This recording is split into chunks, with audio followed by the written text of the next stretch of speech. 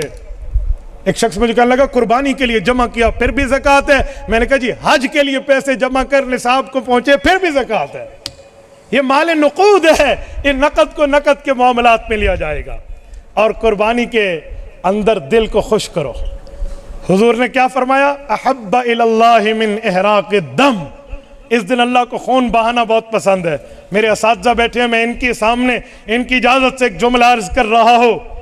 احراق الدم فرمایا، من اخراج الدم نہیں فرمایا۔ ایک اخراج ہوتا ہے، ایک احراق ہوتا ہے۔ اس سے اگر ایک سوراخ ہو جائے تو ایک ایک پانی کا قطرہ نکلے، اسے اخراج کہتے ہیں، خروج کہتے ہیں، نکل رہا ہے۔ اور اگر اس کو میں یوں بہاؤں اور یہ بہہ پڑے، اسے احراق کہتے ہیں۔ حضور نے خون نکلنے کی بات نہیں فرمائی، خون بہانے کی فرمائی۔ پتہ چلا کہ جانور موٹا تگڑا ہونا چاہیے، خون بہہ جائے اس کا، لیلا مویا ہویا تے مریل نہ ہوئے، بھئی تگڑا جانور ہو، من احراق الدم۔ اور ایک جملہ مزید کہتا ہوں، یہ جو قصائی ہے نا، یہ بھی من احراق الدم نہیں ہونے دیتے۔ میں ہر قصائی کی بات نہیں کر رہا، ظالم قصائی کی بات کر رہا ہوں۔ یہ بکروں کے یا بڑے جانور جو ہیں ان کے ہاتھ پاؤں تو باندھ دیتے ہیں، باندھتے نہیں باندھتے، شاید میرے جانے کے بعد آپ کو کوئی کہے کہ مولانا قاری عزیز الرحمان صاحب نے کون سا بندہ بلایا تھا؟ اس نے کہا جانور کے ہاتھ بھی ہوتے ہیں، ہاتھ پاؤں باندھتے ہیں۔ جی بھائی، اگلے دو کو ہاتھ کہتے ہیں، پچھلے دو کو پاؤں کہتے ہیں، اس لیے اردو میں انہیں دستی کہتے ہیں، پچھلے کو چوڑی کہتے ہیں۔ یہ میں بھول نہ گیا، میں ہاتھ تھا کہہ جا، میں دلیل رکھتا ہوں، توجہ۔ یہ جو اس کے ہاتھ پاؤں باندھ دیتے ہیں، اس کے بعد کیا کرتے ہیں؟ ذبح تو ہو گیا، جب ذبح ہو گیا اس کے ہاتھ پاؤں کھول دینے چاہیے تاکہ وہ پھڑکے، تاکہ وہ ہلے، تاکہ وہ ہل چل سے جب ہلے گا تو اس کا اندر والا خون مزید دم جاری نکلے گا۔ یہ احراق الدم میں شامل ہے، یہ نہیں کرنے دیتے۔ شریعت کو نقصان تو ہوا، میڈیکل پرابلم بھی آ جاتا ہے، ڈاکٹر منع کرتے ہیں۔ ڈاکٹر کہتے ہیں یہ جو بہنے والا خون ہے نا، دم مسفوح او دم مسفوحا، یہ جو دم مسفوح ہے، یہ بہنے والا خون اگر باندھے ہوئے جانور کے اندر رہ جائے تو اس خون سے وجہ سے گوشت میں بیماریاں پیدا ہو جاتی ہیں، کھانے والا بیمار ہو جاتا ہے، تو اس لیے اس کو فوراً کھول دینا چاہیے۔ کسائی نہیں کھولنے دیتا، اگر نہ کھولنے دینا میں آپ کو حل دیتا ہوں۔ جس رسی سے جانور کو باندھا ہوا تھا اب تو یہ ذبح ہو گیا، اب رسی تو ہو گئی فارغ، لہٰذا اس کسائی صاحب کو 5 منٹ باندھ دے بہن تو بہتی تھا، تو اور تو کوئی حل نہیں ہے نا بھائی، اس کھنڈی سے اسے ہی باندھے گئے۔ بھئی تو ہمارے جانور کو احراق کے دم پہ تو عمل نہیں کرنے دے رہا، تو احراق کے دم ہونا چاہیے۔ اور احراق کے دم پہ ایک وجہ شرعی اور بھی ہے، وہ یہ ہے کہ اللہ کے رسول نے دیکھا ایک شخص ایک جانور کے سامنے چھری کو تیز کر رہا تھا، تو حضور علیہ السلام نے فرمایا بھائی اسے 2 موتوں سے نہ گزار۔ کیا مطلب؟ ایک تو ذبح ہوگا، ایک اس کے سامنے چھری تیز کر رہا ہے۔ ہمارے محلے کی مسجد کے تبلیغ جماعت کے امیر صاحب ہیں بھائی محمد طارق، اللہ ان کی عمر میں برکت فرمائے، وہ فرما رہے تھے کہ میرے سامنے ایک بندے نے ایک غلطی کی، 2 بکروں میں ایک بکرے کو ایک کے سامنے ذبح کیا، جب دوسرے کی باری آئی اس سے مرغی جتنا خون نکلا، خون سوکھ گیا تھا اس کا۔ یہ بھی من احراق الدم کے مخالف ہے، اس لیے احراق دم آپ نے چھری تیز کرنی ہے، ذبح کرنا ہے، درمیان میں پردہ لگا دو تاکہ وہ جانور دوسرا دیکھ نہ سکے، بھائی دیکھ نہ سکے، وہ خیال کرنا۔ پھر جب ذبح ہو گیا اس کے سامنے جا کے اس کی سری نہ ڈالو، پائے نہ ڈالو، کھال نہ ڈالو، گوشت نہ ڈالو، یہاں سے سب کچھ سمیٹ کے اٹھا لیا جائے، پانی سے خون دھو لیا جائے، پھر دوسرے کو بلایا جائے، من احراق الدم پورا ہوگا۔ ایسے خون نہیں بہا جائے گا، اس کے آداب ہیں، اور یہ آداب نہیں مالوز خاطر رکھو گے تو بات نہیں بنے گی۔ اور کچھ لوگ کہتے ہیں جی ہمارے اوپر قرضہ ہے ہم قربانی نہیں کرتے، چلو 1 منٹ، قرضے سے پہلے میں اس حدیث کو پورا کر لوں۔ من احراق الدم فرمائے انہ لا یاتی یوم القیامت بقرونہا واشعارہا واظلافہا، قیامت کے دن اپنے کھر، اپنے سینگ، اپنے بال، اپنے کھال کے ساتھ جانور آپ کے نام اعمال میں آئے گا۔ بھئی سوال اٹھتا ہے اللہ نے کلیجے کی بات تو نہیں کی، اللہ کے نبی نے کلیجے کی بات تو نہیں کی، گردے کی بات تو نہیں کی، چوڑی کی بات تو نہیں کی، دستی کی بات تو نہیں کی، سری کی بات تو نہیں کی، پائے کی بات تو نہیں کی، مغز کی بات تو نہیں کی، کھانے والی چیزوں کا تو ثواب ہی نہیں بتایا۔ جو نہیں کھائے جاتے کھر ہیں، جو نہیں کھائے جاتے بال ہیں، جو نہیں کھائی جاتی کھال ہے، جو نہیں کھائی جاتی سینگ ہے، حضور ان کا حکم فرما رہے ہیں۔ وجہ اللہ کے رسول کی شان یہ ہے اوتیت جوامع الکلم، میرے پاک پیغمبر جملہ ایک فرماتے ہیں مطلب کئی ہوتے ہیں، یہ حضور کی خصوصیت ہے، صحیح مسلم جلد اول میں موجود ہے۔ فرمایا اللہ پاک نے مجھے 5 چیزیں وہ دی ہیں جو کسی اور کو نہیں دی۔ وہ کیا ہے؟ اوتیت جوامع الکلم، پہلی چیز جو مجھے کلمہ جامعہ دیا ہے، باقی نبیوں کو کلمہ ملا ہے، کلمے کا معنی بات ایک ہو مطلب ایک ہو، حضور کو کلمہ جامعہ ملا ہے، بات ایک ہو مسئلے کئی حل ہو جائیں۔ تو یہاں سے کئی مسئلے حل ہوئے۔ حضور بتانا چاہ رہے ہیں میرے بھائی جسے نہیں کھاتا اللہ اس کی اتنی قدر کرتے ہیں کہ وہ تیرے لیے باقی رکھتے ہیں اور اس پہ ثواب دیتے ہیں۔ جس چیز کو تو کھا جاتا ہے اس پر اس سے بڑھ کے ثواب ہے، بڑھ کے ثواب ہے۔ میرے پاس وقت نہیں اور موضوع بھی نہیں، ورنہ اس عنوان پہ کئی عقائد حل ہوتے ہیں میرے دوستو۔ پھر فرمایا وَإِنَّ الدَّمَ لَيَقَعُ مِنَ اللَّهِ بِمَكَانٍ قَبْلَ أَن يَقَعَ مِنَ الْأَرْضِ۔ اللہ اکبر، اللہ اکبر۔ فرمایا جب جانور کو سلا کے ذبح کرتے ہو، اس کی گردن سے نکلا ہوا 2 4 5 قطرے ابھی زمین پر نہیں پہنچے ہوتے، اللہ قبول پہلے کر لیتے ہیں۔ بھائی گردن اور زمین کا فاصلہ کتنا ہوتا ہے؟ اسپیس کتنا ہے؟ کیا گردن ادھر اور اسپیس شاہ جمال چوک پر اس کی زمین ہے؟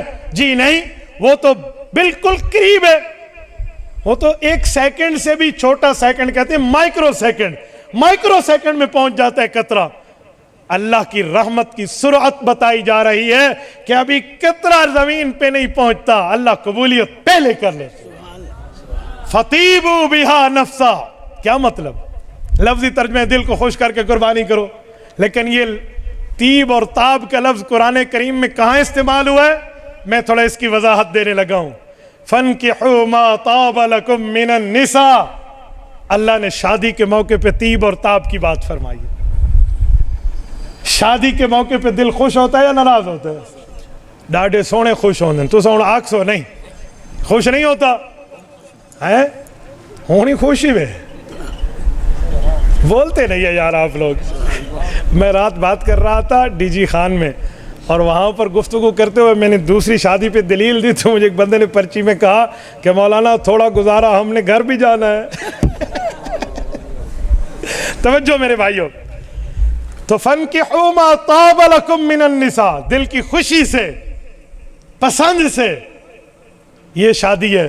تو یہاں بھی وہی لفظ ہے، کیا فرمایا؟ فَطِيبُوا بِهَا نَفْسًا، جیسے شادی پہ دل خوش ہے ایسے قربانی پہ بھی دل خوش کر کے اللہ کو قربانی پیش کر۔ دل چھوٹا نہ کرو، دل چھوٹا نہ کرو۔ آج کل لوگ دل چھوٹے کرتے ہیں، اجی میرے اوپر قربانی آتی ہے، او بھائی 2.5 لاکھ کا تو نے موبائل لیا تھا، اس وقت پوچھا تھا کہ میرے اوپر 2.5 لاکھ کی قربانی آتی ہے، اب تجھے 15,000 کا حصہ ملاتے ہوئے کورونا کا بخار ہو جاتا ہے۔ بھائی یہ کیا مسئلہ ہے؟ بھائی بات تو پوری کر لے، معاملہ ہے کیا؟ تو بھائی دل کو خوش کر کے قربانی کیا کرے۔ میں قرضے کی بات کر رہا تھا، کچھ لوگ کہتے ہیں ہمارے اوپر قرضہ ہے، تو قرضے کا مسئلہ سن لیں۔ کسی آدمی پہ جتنا قرضہ ہے اور جتنی ملکیت ہے ان دونوں کا امیجن کریں، اندازہ لگائیں، ٹٹولیں، حساب کریں۔ مثلا اس کے پاس 10 لاکھ روپے ہیں اور 8 لاکھ قرضہ ہے، پیچھے 2 لاکھ بچتا ہے، 1 لاکھ بچتا ہے، یہ کم از کم 80,000 بچتا ہے جو 52.5 تولہ چاندی کی قیمت ہے، اس پر قربانی آ جائے گی۔ ہاں جتنا قرضہ ہے اتنی ملکیت ہے، یا باقی اس کے پاس علیحدہ قربانی والے پیسے 52.5 تولے کی قیمت کو نہیں پہنچتے، پھر اس پر قربانی نہیں ہے۔ اور اگر قربانی واجب ہے، جیب میں کیش نہیں ہے، قرض اٹھا کر قربانی کرنی پڑے گی کیوں وہ فرض ہو گیا ہے۔ اور حرام مال والے کو بھی اپنی قربانی میں شامل نہ رکھا کریں، مال حلال چاہیے، مال حلال۔ حرام مال کا ایک بندہ ہوا وہ ساروں کے حصے لے ڈوبے گا۔ مجھے ایک شخص نے کہا مولانا سارے کے حصے کیوں، ہمارا تو حلال کی کمایا ہوا مال ہے۔ میں نے کہا 4 رکعت نماز ظہر پڑھ، پہلے 3 رکعت میں تیرا وضو ہو اور چوتھی رکعت میں ٹوٹ جائے، نکسیر آ جائے، رعاف آ جائے، بتا پھر کیا کرے گا؟ 4 دوبارہ پڑھے گا یا آخری رکعت؟ کہتا ہے نہیں دوبارہ وضو کر کے 4 پڑھوں گا۔ میں نے کہا کیوں؟ پہلی دوسری تیسری میں تو وضو تھا، ٹوٹا تو چوتھی میں۔ کہتے ہیں مولانا نیت ایک ہے تو اس لیے 4 لوٹ آئیں گے۔ میں نے کہا یہاں جانور کی گردن ایک ہے تو سب اس سے ڈوب جائیں گے۔ تو اب مال حلال چاہیے، مال حلال بھی چاہیے اور عقیدہ حلال بھی چاہیے۔ یہ بھی ذہن میں رکھنا، عقیدہ بھی اہل حق کا ایک ہونا چاہیے۔ کسی کا نظریہ اللہ کی ذات کے بارے میں علم غیب خاصہ کا نہیں ہے، وہ غیر اللہ کو عالم الغیب مانتا پھرتا ہے، غیر اللہ کو مختار کل کی باتیں کرتا پھرتا ہے، وہ غیر اللہ کے معاملات اللہ والے معاملات سمجھتا ہے، اسے قربانی میں شامل مت کرنا۔ منکر حیات نبی ہے، وہ پیغمبر صلی اللہ علیہ وسلم کی ذات اقدس کے حیات النبی کا انکاری ہے، اسے قربانی میں شامل نہ کرنا۔ وہ امام اعظم ابو حنیفہ رحمہ اللہ پہ زبان دراز ہے، وَلَعْنَ آخِرُ هَذِهِ الْأُمَّةِ أَوَّلَهَا کا مصداق ہے، اسے بھی قربانی میں شامل نہ کرنا۔ کسی کا نظریہ صحابہ کرام کی ذوات قدسیہ پر زبان درازی ہے، اہل بیت عظام کی مقدس شخصیات پر وہ اوپر نیچے جملے کہتا ہے، انہیں بھی قربانی میں شامل نہ کرنا۔ کوئی سودی مال والا ہے، اسے بھی قربانی میں شامل نہ کرنا، اسے کہنا بابا اے اپنا اگاؤ اپنا کھاؤ، اپنا لے لا، اپنی گتھی اپنا بٹیرا، ہمارے پاس نہ آنا، اپنے حصوں کو ٹھیک کرو۔ ہمارے ہاں اجتماعی قربانی ایک بہت بڑی خانقاہ، چلو میں بات کر لیتا ہوں، خانقاہ سراجیہ کندیاں، وہاں پر اجتماعی قربانی تھی۔ حضرت خواجہ عزیز صاحب دامت برکاتہ مجھے فرمانے لگے کہ ہم ہر بندے کا نام بھی لکھتے، اس کی آمدن بھی لکھتے، تو 6 بندے سودی بینک والے مل گئے، تو ان کی بھی ایک گائے ہم نے لینی تھی۔ تو اب میں نے سوچا بھئی 7ویں کو جو شامل اس میں کروں اس کا تو حصہ گیا، اب کیا کریں؟ تو کہتے ہیں ہم نے کہا اللہ کوئی 7واں بھی اسی طرح ڈھونڈ کے دے دے، تو کہتے ہیں 7واں مل گیا۔ تو ہم نے ان 7 کو ایک ہی گائے لے کر دی، بھی ہوگی تو سب کی ہوگی، نہیں ہوگی تو سب کی نہیں ہوگی۔ آپ ایک طرف ہمارے ہاں تو میں ایسے کاروبار والوں کو مشورہ دیتا ہوں، خدا کے لیے بھائی دوسروں کے ٹانگ نہ اٹکایا کریں۔ اور میرے دوستو، جس پر قربانی واجب ہے ہر بندہ کرے گا، یہ نہیں کہے گا ابا صحیح کریں دن اسارے گھر دا چولہا ہکو ہے، ہمارے یہاں کھانا پکانا ایک ہے، ہمارا کچن ایک ہے۔ بھائی اگر کچن ایک ہی ہے کوئی مسئلہ نہیں ہے، ہم آپ کو سلام کرتے ہیں، آپ کے گھر میں اتفاق ہے، لیکن ہر بندہ 80,000 روپے کما لے کے تو قربانی اپنی اپنی، جی میں زال اپنی اپنی لے لائی اپنا اپنا۔ جی ہاں، ابے علی شادی تیرے واسطے کافی کوئی نہیں تو ابے علی قربانی بھی تیرے واسطے کافی کوئی نہیں۔ بھائی مسئلہ ہے نا شریعت کا، جتنے پیسوں کے آپ مالک ہیں آپ کو قربانی کرنی پڑے گی۔ اللہ آپ کو رب صراط مستقیم عطا فرمائے۔ اقول قولی ھذا واستغفر اللہ وآخر دعوانا ان الحمد للہ رب العالمین۔